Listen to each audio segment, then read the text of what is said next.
Selamat malam Bapak Ibu yang dikasih Tuhan. Menurut para praktisi kesehatan, mengkonsumsi buah di malam hari itu baik untuk kesehatan. Nah, karena itu saya ingin mengkonsumsi buah sebagai pelengkap untuk makan malam saya tadi. Di depan saya sudah ada 2 buah jeruk Bapak Ibu. Menurut Bapak Ibu, mana jeruk yang enak untuk saya makan? Dalam arti tidak terlalu kecut, tidak terlalu manis. Yang mana kira-kira? Yang hijau atau yang oranye? Secara dalam hal ini saya rasa kita semua ini punya standar untuk menentukan rasa buah ini. Kalau jeruk ini berwarna hijau, apalagi dia masih keras, kita akan segera mengatakan bahwa ya ini pasti masih mentah Pak, pasti rasanya kecut, tidak imbang lah, tidak enak untuk dikonsumsi. Tapi sementara yang orange kita bisa katakan wah ini pasti jeruk yang enak ya, apalagi dia sudah cukup empuk, nah pasti dia sudah seimbang lah rasanya. Nah Bapak Ibu, saya ingin mencoba membuktikan apa yang seringkali jadi ukuran kita untuk menentukan rasa buah ini. Saya akan cicipi dulu buah yang berwarna oranye, saudara-saudara. Daging buah ini kelihatannya cukup menarik, ya. Tapi apakah semenarik juga rasanya, saya akan cicipi.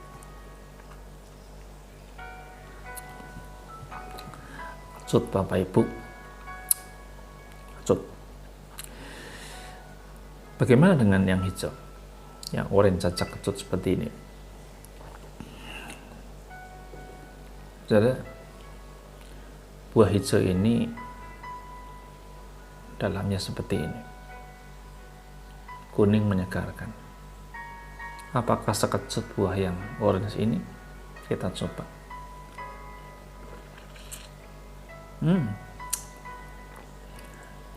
Seimbang, manis, kecut menjadi satu, tidak kecut sekali, tidak manis sekali, dan buah ini nikmat rasanya.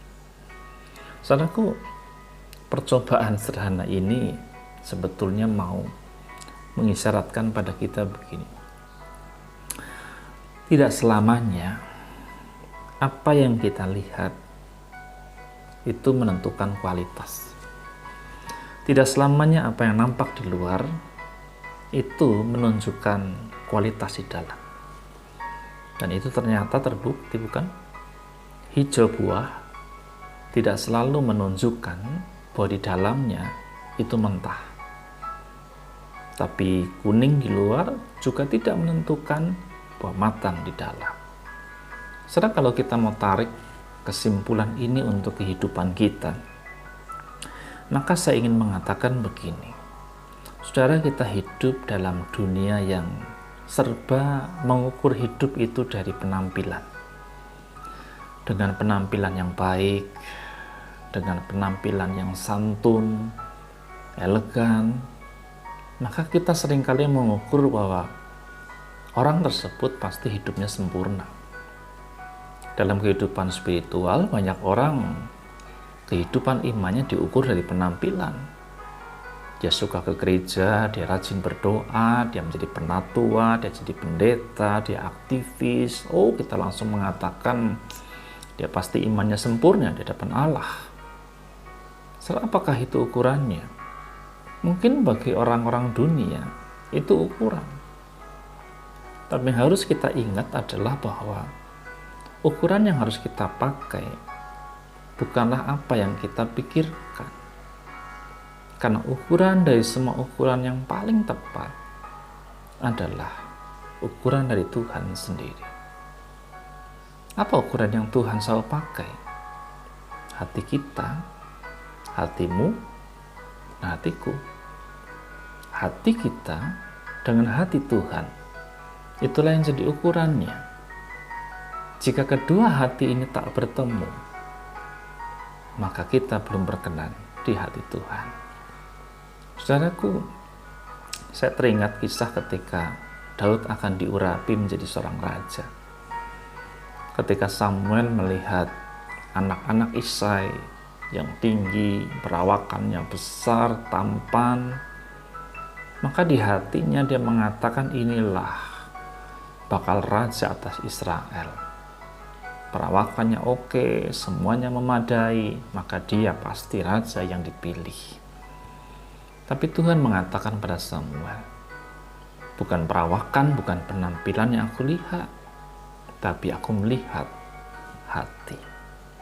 Secara paling tidak, hal ini mengisyaratkan pada kita bahwa apa yang Tuhan lihat itu berbeda jauh dengan apa yang kita perhatikan. Tuhan melihat hati setiap orang.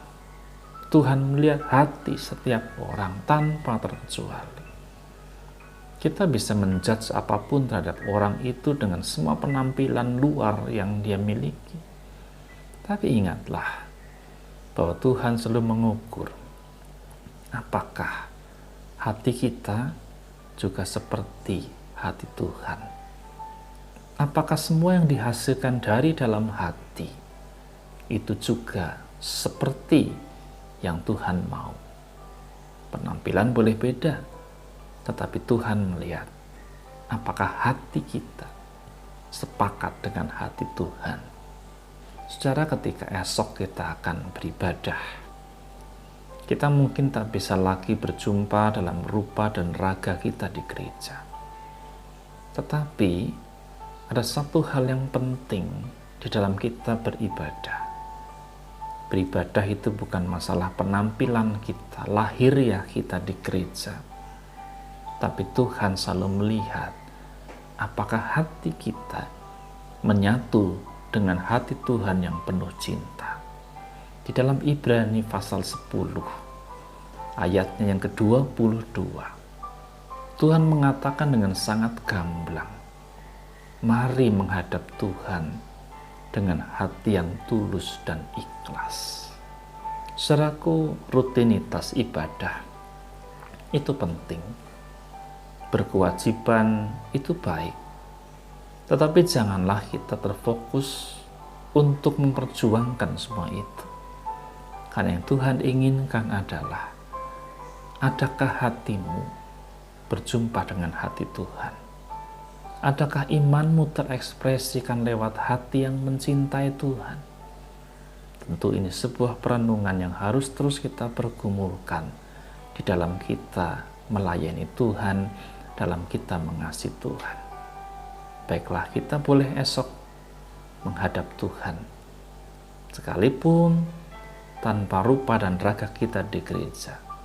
Tapi biarlah hatimu dan hati Tuhan berjumpa, supaya cinta Tuhan melimpah atas hidup saudara. Mari kita berdoa. Terima kasih Bapa untuk pengingatan malam ini. Biarlah kami semakin rindu mendekatkan dan melekatkan hati kami pada hati-Mu. Esok kami akan beribadah. Kami akan berjumpa dengan Tuhan di dalam hati dan pikiran kami. Lengkapi dan kuatkan, supaya hidup iman kami terus bertumbuh, sekalipun kami tak berjumpa muka dengan muka. Kami percaya hati kami adalah rumah-Mu, pikiran kami adalah pikiran-Mu. Berjumpalah dengan kami, perjumpakan dengan semua itu, supaya batin kami makin menunjukkan kualitas hidup dalam hidup yang Tuhan percayakan. Istirahatkan kami Tuhan, esok kami bangun menjadi buah-buah yang matang, buah yang manis, yang terpancar dari hati yang mengasihi Tuhan. Terpujilah Engkau Tuhan di dalam Kristus Yesus. Amin. Selamat malam Bapak Ibu, selamat menjadi buah-buah bagi Tuhan. Tuhan memberkati istirahat saudara. Amin.